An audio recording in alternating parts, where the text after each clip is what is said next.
So we are midway through the summer, it's after the solstice, so there's a few things that you can do to encourage your plants to grow more and put out more flowers and therefore more fruit for the rest of the year.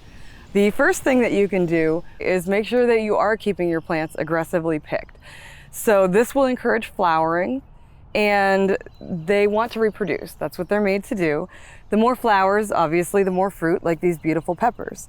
So we are going to make sure that we keep this plant aggressively picked because we have all these other little guys going, and we want to encourage this plant to start putting out more flowers all the way up until the last frost.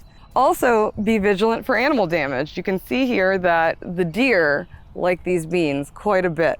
So I didn't put a fence around this garden. It's my fault. That's fine. But we also do have bug and disease damage here. What we're going to do is make sure that every day when we're out, we're inspecting our plants, but also remove any damaged leaves like these to promote new growth, like these beautiful little guys. And so whether you have disease damage or insect damage on your plants, we don't want to compost these. If we compost them, you could just reintroduce that to your garden all over again or in subsequent seasons, and we don't want that.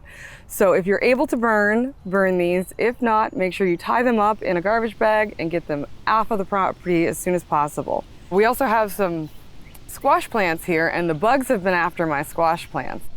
One of the things we want to be vigilant for and look out for are what's going on in our plants.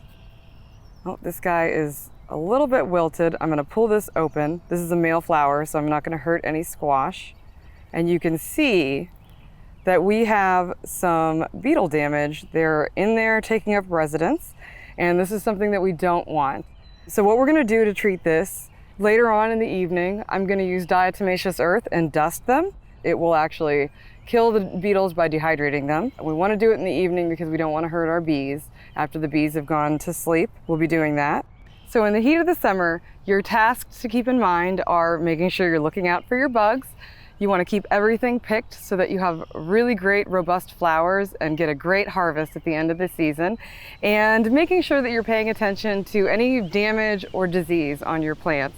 It's easy, you can do it, and if you keep those things in mind, you will have a really robust, healthy garden throughout the year.